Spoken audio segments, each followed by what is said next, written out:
প্রিয় দর্শক, ঢাকা মহানগর উত্তর পল্লবী থানার ২ নং ওয়ার্ড ১ নং ইউনিট বিএনপি বৃন্দাবন চাকুলি এলাকাবাসী আয়োজিত চলমান উন্নয়ন নিয়ে এক মত বিনিময় সভা আয়োজন করেছেন ১৩ জুলাই ২০২৫ বিকাল ৫ ঘটিকায়। উক্ত অনুষ্ঠানে প্রধান অতিথি হিসেবে উপস্থিত আছেন ঢাকা মহানগর উত্তর বিএনপি আহ্বায়ক, ঢাকা ১৬ আসন সংসদ সদস্য পদপ্রার্থী সম্মানিত জনাব আমিনুল হক। বিশেষ অতিথি হিসেবে ছিলেন ঢাকা মহানগর উত্তর বিএনপি যুগ্ম আহ্বায়ক মাহবুব আলম মন্টু। বিশেষ অতিথি হিসেবে উপস্থিত ছিলেন ঢাকা মহানগর উত্তর বিএনপি সদস্য ও ২ নং ওয়ার্ড সাবেক কাউন্সিলর সাজ্জাদ হোসেন মোল্লা। বিশেষ অতিথি হিসেবে উপস্থিত ছিলেন ঢাকা মহানগর উত্তর পল্লবী থানা বিএনপি আহ্বায়ক কামাল হোসেন খান এবং বিশেষ অতিথি হিসেবে উপস্থিত ছিলেন ঢাকা মহানগর উত্তর পল্লবী থানা বিএনপি যুগ্ম আহ্বায়ক মকসুদুর রহমান আবির এবং উপস্থিত ছিলেন ঢাকা মহানগর উত্তর পল্লবী থানা মহিলা দল সদস্য সচিব সৈয়দা দিলারা জামান পলি এবং অনুষ্ঠানে সভাপতিত্বে ছিলেন ২ নং ওয়ার্ডের ১ নং ইউনিট বিএনপির সভাপতি লিয়াকত। সহযোগী সঞ্চালনায় ছিলেন ১ নং ইউনিট বিএনপির সাধারণ সম্পাদক আব্দুল আওয়াল। চলুন প্রিয় দর্শক, আপনাদেরকে নিয়ে যাচ্ছি পুরো অনুষ্ঠানে, থাকবেন আমাদের সাথে। আমি ছিলাম আপনাদের সাথে শাহ আলম সম্রাট, রিপোর্টার এমসিবি টিভি। বক্তব্য রাখবেন আমাদের সকলের প্রিয় অভিভাবক, প্রিয় নেতা, যিনি দিনের শুরু করেন মানুষের চিন্তা নিয়ে রাত্রি ঘুমানোর আগ পর্যন্ত। একজন পরিশ্রমী মানুষ, একজন কর্মঠ মানুষ। পরিশ্রম যিনি করেন সমাজ পরিবর্তনের জন্য। তিনি একজন সমাজকর্মী, একজন শিক্ষাবিদ, শিক্ষা অনুরাগী ব্যক্তিত্ব, একজন ক্রীড়াবিদ, একজন সংস্কৃতি মনা ব্যক্তিত্ব। বাংলাদেশের রাজনীতিতে আমিনুল হকরা অত্যন্ত বিরল, খুবই কম পাওয়া যায় এরকম লোক যারা একাধারে সংস্কৃতি মনা, শিক্ষাবিদ, শিক্ষা অনুরাগী, সমাজকর্মী, সমাজপ্রেমী। এরকম একজন ব্যক্তি আমিনুল হক, যিনি আগামী জাতীয় সংসদ নির্বাচনে বিএনপির প্রতিনিধি হিসাবে, দানের শীষের প্রতিনিধি হিসাবে, সর্বোপরি আমাদের অভিভাবক হিসাবে এই আসন থেকে এমপি নির্বাচন করবে। আমরা জনাব আমিনুল হকের মতো ভালো মানুষের পাশে থাকতে চাই। আপনারা রাজি আছেন?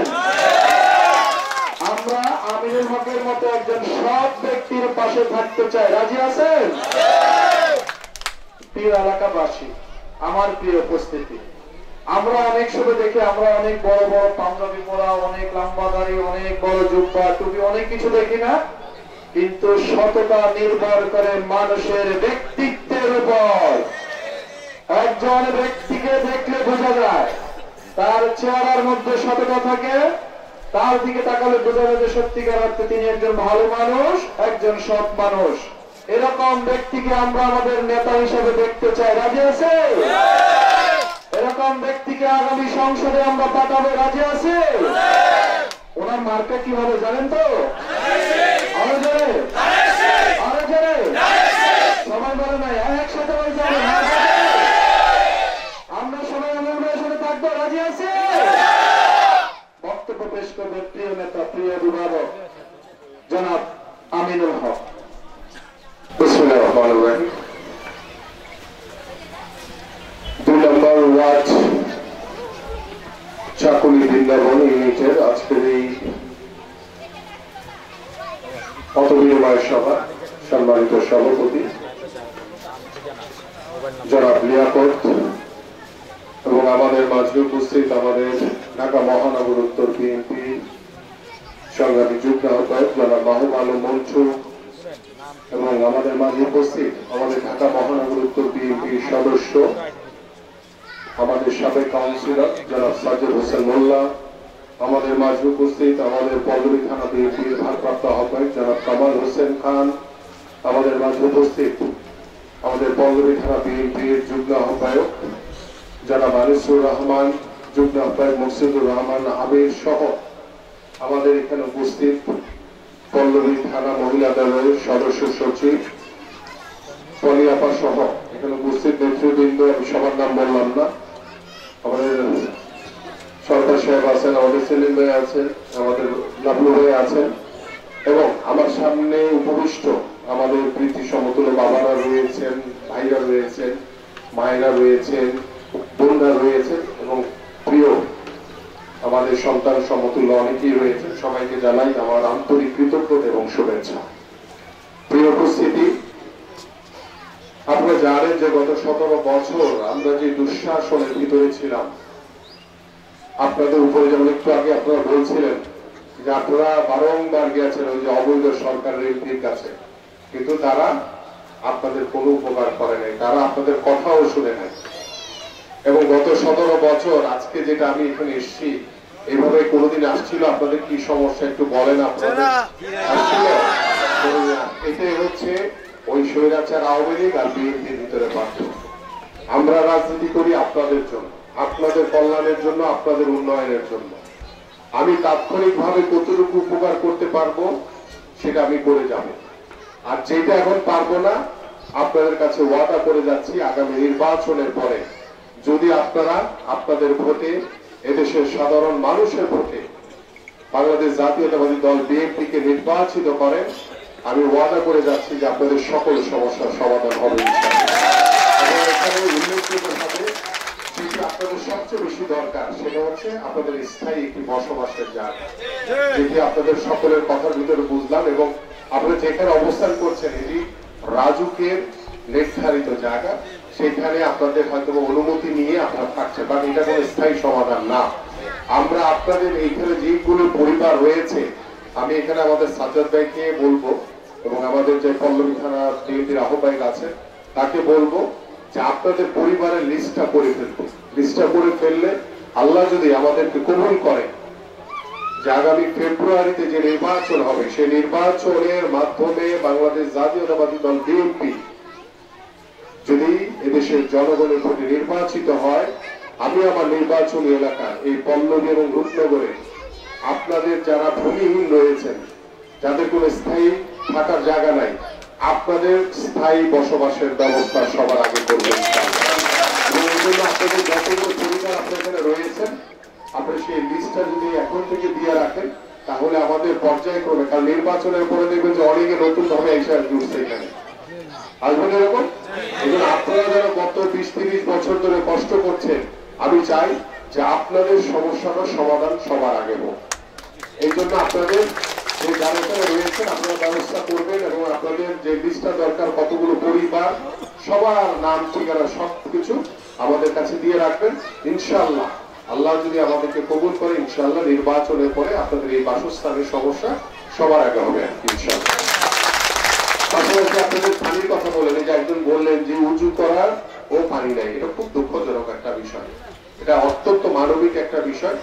আমি আশা করব যে এখানে আমাদের সংশ্লিষ্ট যারা কর্তৃপক্ষ রয়েছেন, যে পানির বিষয়টা কিভাবে সমাধান করা যায়, যাতে আপনারা নির্ধারিত জায়গায় যদি পানি পান, সেটা ওয়াসার সাথে কথা বলে এই কয়েকটা যতগুলো পরিবার রয়েছে সেই বিষয়টা আমি মনে করি যে সাজ্জাদ ভাই আপনি একটু কথা বলে এখানে কাকে বললে হবে সেই বিষয়ে আপনারা যদি একটা ওয়াসার বরাবর একটা অ্যাপ্লিকেশন করেন যে আপনারা এতগুলো পরিবার এখানে বসবাস করেন, আপনাদের চলাচলের পানিতে অনেক সমস্যা, এই সমস্যাটা দ্রুত যাতে সমাধান হয়, সেই কপিটা আমাকে দিলে আমি ওয়াসার কর্তৃপক্ষের সাথে কথা বলে যাতে দ্রুত সমাধানটা করতে পারি। এটা গেল 1 নম্বর। এটা 2 নম্বর। আর 3 নম্বর হচ্ছে বিদ্যুতের সমস্যার কথা বলেছেন।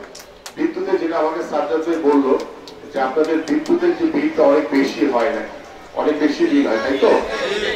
এইটাকে কিভাবে সমাধান করা যায়? তো সাজ্জাদ ভাই একটা পরামর্শ দিলেন যে স্পট মিটার যে আপনাদের যে লাইনগুলো আছে সেগুলো আলোচনার মাধ্যমে আপনারা এখানে অ্যাপ্লিকেশন করতে হবে ডেস্কোর বরাবর। আপনারা যারা এখানে বসবাস করেন, আপনারা সেই ডেস্কোর বরাবর যদি আপনারা অ্যাপ্লিকেশন করেন, আমি ডেস্কোর কর্তৃপক্ষের সাথে কথা বলে আপনাদের এই বিদ্যুতের যে স্থায়ী যে বন্দোবস্ত করা বা আপনাদের বিল যাতে অপেক্ষাকৃত কম হয় সেটা আলোচনার মাধ্যমে সেটা আমরা সমাধান করবো ইনশাআল্লাহ। সেটার জন্য আপনাদের আগে আসতে হবে। এটা আপনারা আজকে বললেন, আমি শুনলাম, এটা হবে না। আপনাদের রেগুলার আমাদের সাথে কাছে থাকতে হবে। যেহেতু আমি সাজ্জাদ ভাইকে বলেছি, আমাদের কামাল ভাই আছেন, আমাদের এই জানিস ভাই রয়েছেন, আমাদের হাবিব ভাই রয়েছেন, তারা আপনাদের সাথে রেগুলার যোগাযোগ রাখবে। আপনাদের যে কোনো সমস্যা হলে তাদের কাছে আসবেন, তারা এই সমস্যার সমাধান দ্রুত আমার মাধ্যমে আমরা সংশ্লিষ্ট, সেটা ওয়াসার কথা বলেছি, সেটা বিদ্যুতের ডেস্কোর কথা বলেছি, তাদের সাথে কথা বলে কিভাবে দ্রুতই সমাধান করা যায় সেটা আমরা চেষ্টা করবো ইনশাআল্লাহ। আমি আবারও বলছি যে আপনাদেরকে, এবং আরেকজন বলেছেন, আমাদের শেফালি আবার বলেছেন, যেখানে মসজিদ রয়েছে বা মন্দির নাই, যেহেতু এখানে স্থায়ীভাবে বসবাসের জন্য এটা স্থায়ী বন্দোবস্ত না আপনাদের, সেই ক্ষেত্রে আমার কাছে মনে হয় যে অনেকদিন ধৈর্য ধরেছেন, আর কয়েকটা দিন ধৈর্য ধরেন।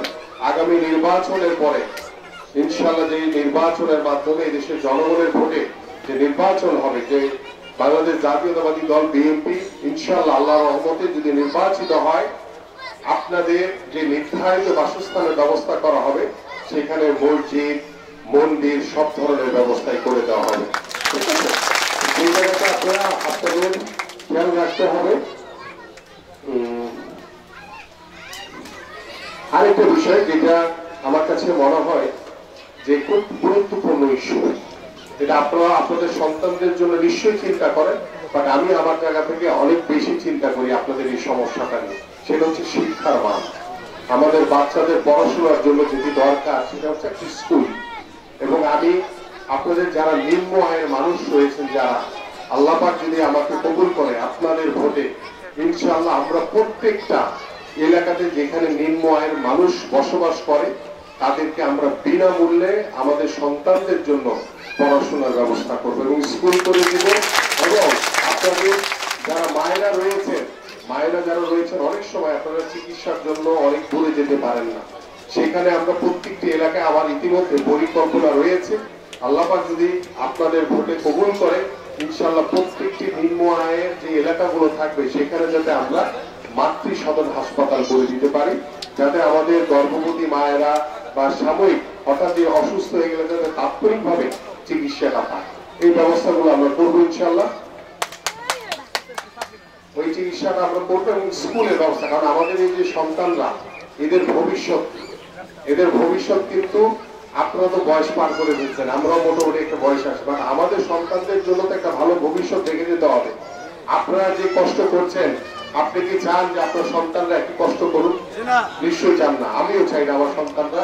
আমরা যেভাবে কষ্ট করে বড় হয়েছি, আমি কি চাবো যে আমার সন্তানরা সেই কষ্ট করে হোক?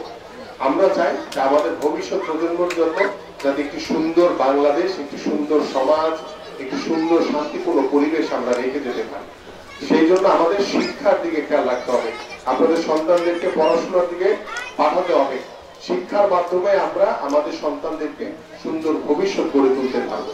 সর্বোপরি সর্বশেষ যে বিষয়টি, যেটির জন্য আপনাদের সকলের সহযোগিতা দরকার আমরা কিছু কিছু এলাকায় মাদকের অনেক বড় সমস্যা রয়েছে, ঠিক একই সমস্যা কিন্তু আপনাদের এই অঞ্চলেও আছে। আমি আশা করব যে আপনাদের যারা মাদকের সাথে জড়িত তারা তো সমাজের ভালো চায় না। তারা কি সমাজের ভালো চায়?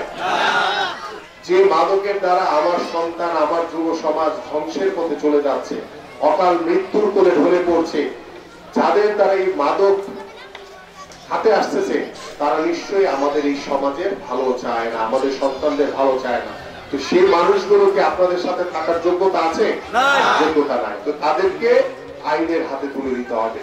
আপনারা যদি গোপনে সেটা আপনারা আমার কাছে নাম বা তথ্যগুলো দিবেন, কারো কাছে যাওয়া লাগবে না। গোপনে আমার বাসায় স্ট্যান্ড হাউসিং আপনারা গিয়ে দিয়ে আসবেন। আমি চেষ্টা করবো আমার সমাজ যিনি সভাপতিত্ব করছেন আপনাদের সকলের পরিচিত লিয়াকত ভাই, আপনাদেরকে ধন্যবাদ দেবেন।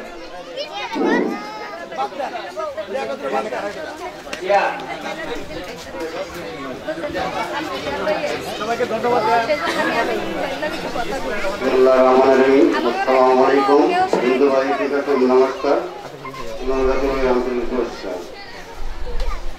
আমাদের জাতীয় পার্টির ঢাকা উত্তরের আহ্বায়ক আমিরুল ইসলাম ভাই আমাদের মাধ্যমে আসছে।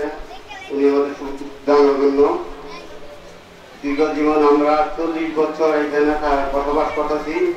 আমাদেরকে বিভিন্ন সরকার বিভিন্ন এমপি আমাদেরকে বিভিন্ন আশা দিচ্ছে, কিন্তু তারা কখনো আমাদের কথা রাখে নেই। আমি দীর্ঘ সময় সরকারের সময় আমি ইলিয়াস ওনার কাছে আমি কয়েকবার গেছিলাম এই জায়গার লোকজনের ব্যাপারে। উনি বলছে আমার লোক নিয়ে আমি চলে আসছি ইস্টাহার দিকে, ওখানে তোমার বিএনপির লোক, তোমাদের কোনো ব্যবস্থা আমি করতে পারবো না। এই এলাকার যখন 200 লোক নিয়ে আমি তার কাছে গেছিলাম, সে কি করতে পারবো আমাকে বলছে। 4 মাস মতো ঘুরাইছে। তখন আমরা যেভাবে রাজনীতি হাতে পায়ে ধরে এই জায়গার মধ্যে আমরা ধান নিয়ে আসছি। এখন কথা হইলো ভাই আমাদের কোথাও যাওয়ার জায়গা নেই, আমাদের পানির কষ্ট, কারেন্টের কষ্ট, আমাদের থাকার কষ্ট, দীর্ঘ জীবন আমি এখানে বসবাস করতেছি। আমি নিজে 40 বছর এখানে বসবাস করতেছি, কিন্তু কোনো সুযোগ সুবিধা আমি পাইনি এখন। কিন্তু আমরা অশিক্ষিত মূর্খ, আমরা বিভিন্ন কারণ যেতে পারি না, যাওয়া আসতে নেই বুঝি আমাদের কেউ করে না। দীর্ঘ সময়গুলোতে কমিশনার বিভিন্নভাবে আমাদের সাহায্য করছে, করোনার সময় বিভিন্নভাবে সাহায্য করছে এলাকার লোকের পিছনে। দীর্ঘ 3 মাস আমরা বিভিন্ন এলটিসি বিভিন্ন জায়গায় সাহায্য চাই নিয়ে আসছি। এমনকি সাজ্জাদ ভাই উনি বিভিন্ন সময় আমাদের খোঁজ খবর নিচ্ছে, কিন্তু আওয়ামী লীগের তরফ থেকে আমরা কিছুই পাইনি। আওয়ামী লীগ করিনি বুঝি আমরা কিছু পাইনি। আর আমাদেরকে বিভিন্ন সময় এই গোটা কাজ কারবারকে বিভিন্ন মামলা দিয়ে হয়রানি করছে আওয়ামী লীগের দীর্ঘ 16 বছরে। এমনকি এখন আওয়ামী লীগ ক্ষমতা নেই, এখন আওয়ামী লীগের ষড়যন্ত্রকারীরা আমার বিভিন্ন মামলায় দাবি করছে।